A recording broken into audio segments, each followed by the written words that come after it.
Kuna mtu anataka kuongezea kitu? Amna? Mimi nilikuwa naongezea kitu mkurugenzi. Yes. Kwamba mimi nimejifunza kwamba kila kitu kinakuwa kina utaalamu wake. Yaani kabla sijakuja hapa Wadada Center, of course kwenye maisha ya kawaida nyumbani na mazingira ya watu, jamii ambayo inanizunguka imekuwa ikinizunguka mpaka nikafikia hapa, nimekuwa nikiona wadada wa kazi wakiwa wanafanya kazi sehemu mbalimbali. Mimi kwetu hatujakaa sana na wadada wa kazi, yani hatuna hiyo historia, lakini nimekuwa nikiona wadada wa kazi wakiwa wanafanya kazi sehemu mbalimbali. Lakini mimi kufika hapa kwa kweli nikajifunza kwamba kila kitu kina utaalamu wake. Yaani hapa ni kama vile umeenda kwa daktari. Huwa mkurugenzi anapenda sana kutumia hilo neno kwamba unapoenda kwa daktari ni lazima umsikilize yeye kwamba anataka nini. Kwa hiyo kwa ufupi ni kwamba Wadada Center imekuwa ni sehemu kama chuo kinachotengeneza product ya wadada, na wanajua vizuri kwamba wanamhudumia mtu kulingana na nini. Kwa hiyo mabosi au waajiri ni lazima wakubali kwamba wanapokuja mahali hapa kuhitaji huduma waweze kuwa na imani, lakini pia kutoa ushirikiano kwa taasisi ambayo itawapatia huduma ili kwamba waweze kuhudumia vizuri. Hata wadada pia unapokuja hapa ni lazima ujue kwamba wadada waliopita kwenye mradi ni wengi sana. Kwa hiyo tayari wamekwisha kudili na wadada wengi mno, na ndio maana leo kuna hii brand ambayo inatupeleka kwenye mishahara mizuri, inatupeleka kwenye maisha mazuri ya wadada kwa maana ya usalama wenu mnapokuwa kazini. Hayo yote ambayo yamebebwa na ndoto na maono ya taasisi hii. Kwa hiyo unapokuja hapa kama dada ni lazima ukubali kuyaishi yale ambayo yanakuwa yanatengenezwa au yanatarajiwa au yameandaliwa na kuwekwa kuwa kama misingi ya hii taasisi. Kwa hiyo wadada, tafadhali nyie mnatakiwa huko mnakokwenda kwenye majukumu yenu mkaendelee kuyatekeleza yale ambayo ndio maudhui, ndio misingi, ndio taratibu, ndio torati na sheria za hichi kituo, kwa sababu nyie ndio mnabeba yale maono yetu. Sisi tunayo hapa tunayaweka kwenu, alafu nyie myapeleke huko, si ndio? Kama ambavyo Yesu naye alikuwa na wanafunzi wake akawapa madini, alafu akawaambia kwamba mtakwenda kuwabatiza hao mataifa, kuwafanya wakawe wana, si ndio?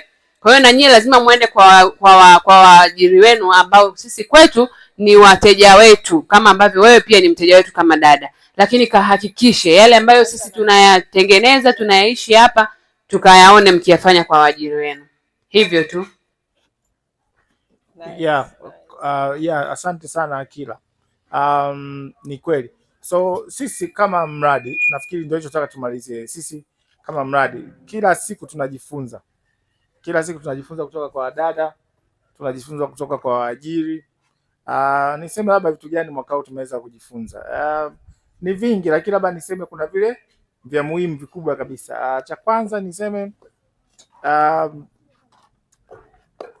kwamba wadada ambao wanaweza kufanya kazi za ndani Tanzania kwa ubora wapo. Lakini changamoto ni kwamba mishahara imekuwa ni shida, kwamba tuna wadada wengi ambao wanaweza kufanya hizi kazi za ndani lakini mishahara ni midogo. Kwa hiyo inakuwa haiwavutia wadada kuweza kuja kufanya kazi za ndani. Kwa hiyo hilo ni kubwa sana, tumeliona baada ya kuanza kubadilisha kidogo mishahara. Baada ya kuanza kubadilisha mishahara tumeanza kuona wadada ambao wana ubora wanakuja. Kwa hiyo hilo ni la kwanza. Lingine pia thamani au ubora wa kazi za ndani. Tumeona kwa wadada wengi ambao wanapata shida kazini ni wale ambao hawana ubora. Wengi kidogo ndo wanapata shida sana. Kwa hiyo changamoto nyingi tunazosikia au tunazipata zimetokana na hawa wadada kwenye hizi nyumba hawana ubora. Kwa hiyo hiyo inasababisha changamoto nyingi sana, kuanzia sijui bosi kakasirika, kanuna, sijui kaniongelesha hivi na nini. Umeona, hiyo yote ni kutokana na uwezo wa dada wa kufanya kazi, ubora wake. Kwa hayo mawili ni makubwa sana ambayo tumejifunza, ambayo kama tukiweza au tunavyoendelea kuyafanyia kazi. Nikisema kwamba kwanza nilisema mishahara ni midogo, wadada wenye uwezo wapo lakini mishahara midogo. Tukajaribu kubalance mishahara ili wapate wadada wazuri zaidi na wale wenye uzoefu waendelee kubaki kazini kwa mishahara mizuri, then tutaendelea kupata wadada wazuri kwenye sekta ya kazi za ndani. Lakini hiyo ya pili ya ubora ni kuendelea kufanya awareness kama tunayoifanya kwamba sisi tuna traditional dada and then tuna smart, tuna professional. Hawa wote wana ubora wa utofauti. Kwa hiyo kwamba tunazidi kuwaelimisha na kuwaambia waajiri wetu wanaokuja kwetu na wengine wafahamu, kwa sababu hata wale ambao wachukua dada kwetu wanachukua dada somewhere, lakini hawajui hawa dada kama sisi tunavyowajua. Hawawezi kuwa define hawa dada kama sisi tunaweza kuwa define, kwa sababu hii ndio ni sehemu yetu, sisi ndio wataalamu wa hizo kazi za ndani. Kwa hivyo kwa kuelewa dada ule mchukue na level gani na ubora gani atakupa, itakusaidia wewe mwajiri kuondoa stress, kuondoa changamoto ya wewe kuanza kukimbizana na dada, kugombana na dada, usi mpaka mwingine nafikia stage mnapigana, mnatukanana bila sababu yoyote. Kumbe yote ni kwa sababu huyo dada uliokuwa naye ubora wake ni mdogo, wewe unataka ubora mkubwa. Kwa hiyo kwa kuendelea sisi kuwaambia, kuwaelimisha kwamba kuna wadada ambao ni traditional, ambao wanatakiwa asimamiwe, aongozwe at all times, kwa muda wote. Smart anajiongoza na kujiongeza, lakini atapewa maelekezo machache within muda mfupi, atakuwa ameelewa, anaweza kusimamia nyumba, akawasaidia watoto vizuri, akawasaidia homework, akasimamia nyumba kama house manager. Anajiongoza na kujiongeza. Professional huyu ndo kazi ndani amezisomea au ana uzoefu wa muda mrefu wa kufanya kazi za ndani kwa level ya hali ya juu. Kwa hiyo tukielewa hivi, inaturahisishia sisi kuendelea kuhudumia jamii vizuri, lakini kuondoa changamoto zilizokuwa kwenye sekta ambayo imekaa. Hii sekta ilikuwa imekaa tu kama msitu machakani, sijui msituni, ambako hakuna level yote, hakuna usimamizi, hakuna direction, hakuna regulation ya nani anafanya nini. Kwa hiyo miaka yote imekuwa ni shida, sijui wadada kazi wakorofi, si wako hivi, si mabosi wanyanyasaji, si wako hivi. Kumbe shida ni kwamba hamna mtu amekaa kaangalia kweli changamoto ya hizi kazi za ndani zikoje na tunazitatuaje. Kwa hiyo hayo ndo makubwa sisi ambayo kwa mwaka huu kwa kweli tumejifunza, na waajiri wetu ambao tangu mwezi wa pili wamechukua dada kwetu, wameona bei zetu pia zilibadilika, level za dada tukabadilisha. Haya yote ni kutokana na haya mambo ambayo tunaendelea kujifunza na tutaendelea kuyabadilisha na kuyaboresha. Kwa hiyo hayo kwetu ndio makubwa. Kwa hiyo kwa dada tumesisitiza sana mwaka huu kuhusu kuonyesha thamani mkiwa kazini. Haijalishi wewe ni traditional, ni smart, ni nani, lazima uonyeshe thamani, uonyeshe ubora kutokana na level yako. Kwa waajiri tumewasisitizia sana wa understand ubora wa dada wale wachukua, ili isiwe changamoto kwake kwanza kutaka pikipiki ipae wakati hiyo ni boda.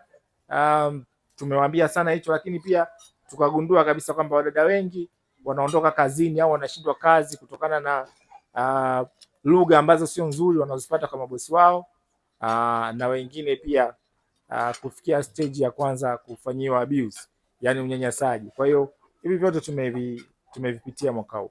Kwa hiyo niseme kwetu hivyo ndio vikubwa kwa mwaka huu. Sijui kama mkurugenzi mwenzangu ana cha kuongezea ili tumalize na kijana. Yeah.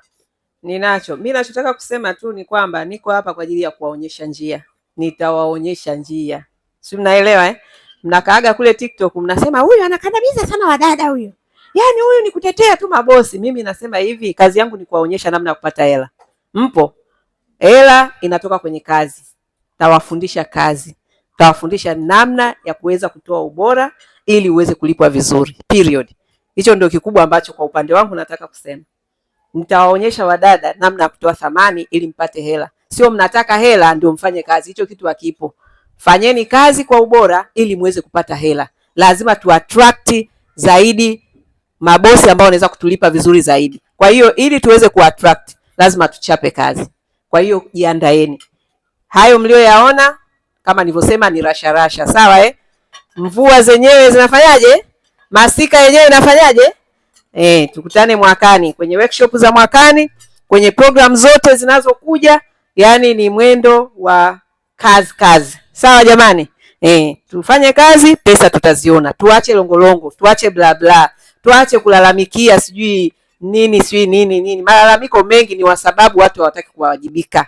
Ukiwajibika, ukaitoa thamani, pesa zipo, zitakutafuta. Mimi nataka hela zitutafute. Sasa hivi tuna mabosi wengi, tunamshukuru Mungu.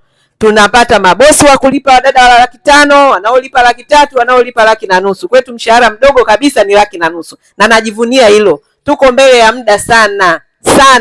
Na hiyo ni trailer, picha linakuja. Kwa hiyo kaeni mkao wa kazi, mimi nitawaelekeza kazi bila kumumunya maneno, bila kuhofia mtanijaji kwamba nawakandamiza au nawatetea mabosi. Mimi nawafundisha uwajibikaji, nawafundisha kazi, nawafundisha namna ya kujiongezea thamani ili muweze kutoka kwenye umaskini. Haya, tane kazini. Asante. Sawa.